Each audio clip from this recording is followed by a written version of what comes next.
To reinforce interreligious dialogue, Kazakhstan has instigated the Congress of World Religions. All major religious denominations are represented at this event: Catholic, Muslim, Russian Orthodox, Jew, Buddhist. All exchange their viewpoints and have resolved during 2 congresses already to work on enhancing their relationships. Initiated by the President of Kazakhstan, Nursultan Nazarbayev, and Pope John Paul II in 2003, the first Congress of World Religions closed with the declaration, "The participants of this Congress recognize that extremism, separatism, terrorism, and any form of human violence has nothing to do with the true meaning or direction of religion or any threat to humanity."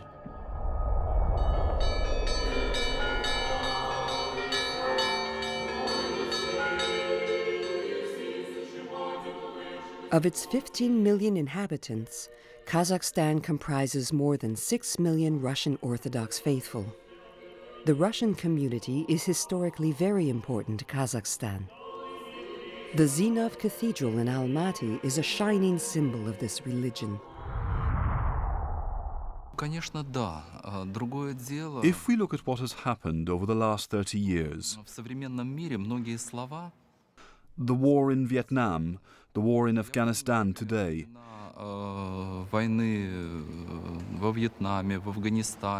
soldiers came into these countries to make war, while saying that their presence was a question of guaranteeing peace for the good of the nation. This good of the nation involved bloodbaths. It is thus important to understand the word peace, to make sure that our partners and the rest of the world in general understand the word in the same way. Of course, we hope that the whole world will hear our message of peace and will understand and embrace our goodwill.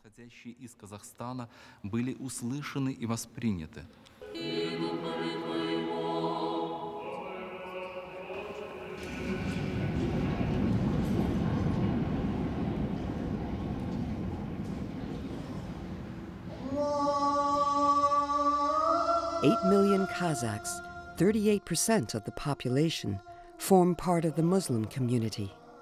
Statistics relating to religious groups in Kazakhstan reveal a significant reawakening of the Muslim way of life.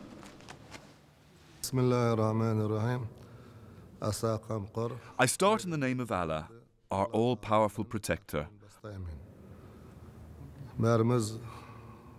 All of us, we are all aware that there has been a difficult period. During this hard time, our Kazakh ancestors, but also many in other countries, encountered difficulties brought on by the state. Taking, for example, the city of Almaty, there were 14 mosques.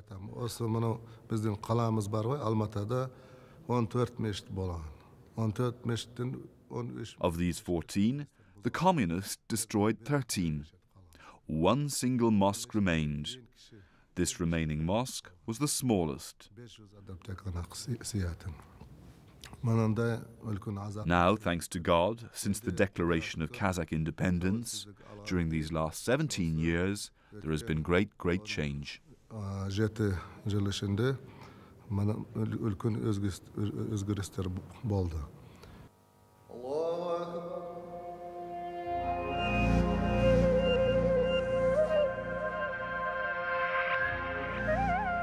We are in Astana, the new capital of Kazakhstan. This dynamic city will play an important role in the quest for world peace.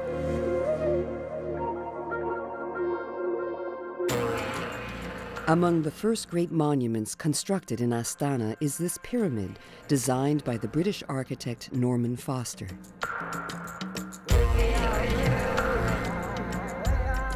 Next July, it will host the 3rd Congress of World Religions. This Congress will help promote peace and tolerance across religions throughout the world. The Commonwealth Forum, organized in Astana, was a great event. It brings only positive things to us. It is a very broad dialogue, and everyone can express themselves to speak about what goes well, but also about what does not. Dialogue is the best way of solving problems peacefully, without getting into confrontation.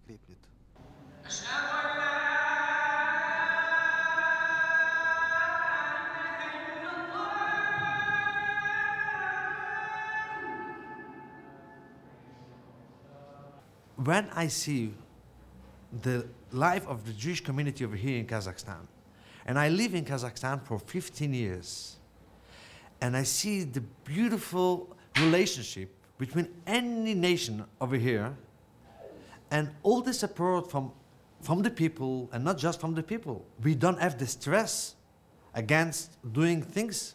The fact that we can over here now pray is a miracle, because it wasn't like that.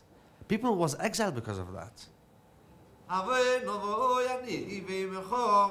Today, thanks to the policy of religious and interethnic tolerance supported by the Kazakh authorities, Kazakh Jews can commemorate Pesach, or Passover, and all its customs and traditions.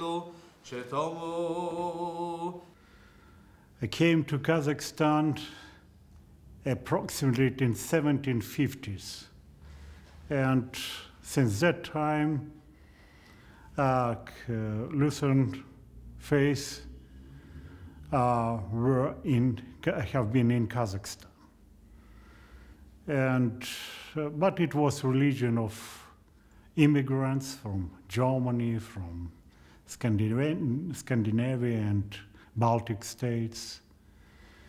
And mass Lutheranism came to Kazakhstan since deportation of ethnic German from Volga area.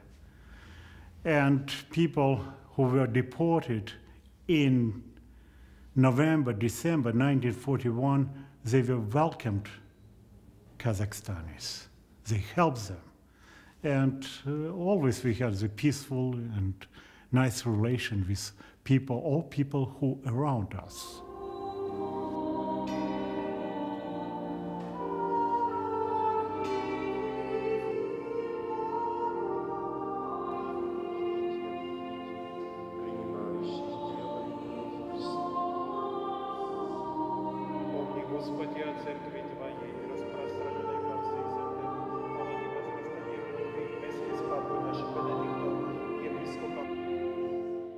Every nationality has its different cultures, which are very important. Every nationality must love its culture, preserve its culture. Here in Kazakhstan, they're trying to do everything that the young people conserve their Kazakh culture, which is important, but also open up their minds and hearts to people of different cultures.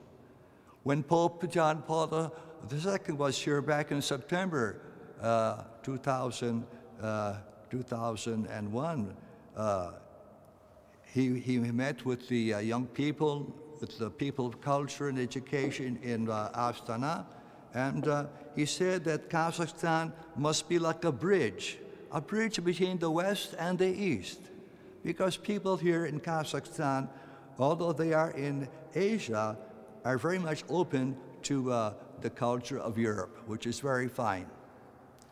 The Holy Father Benedict XVI, in the ceremony of the presentation of the credential letters of the new ambassador of Kazakhstan on 18 December 2008, he said in his speech that many are those who observe with interest Kazakhstan and its fresh manner of managing relations between the religious and the laity, to learn lessons from them. It is a singular opportunity offered to your country that must be seized and not let pass.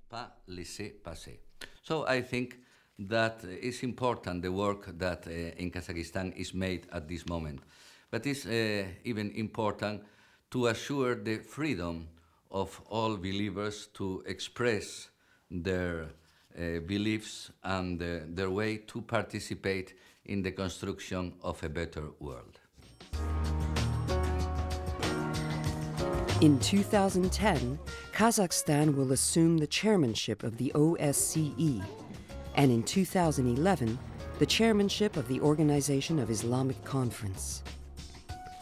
The country hopes to seize these opportunities to further promote interreligious dialogue and to make it an essential subject for the future.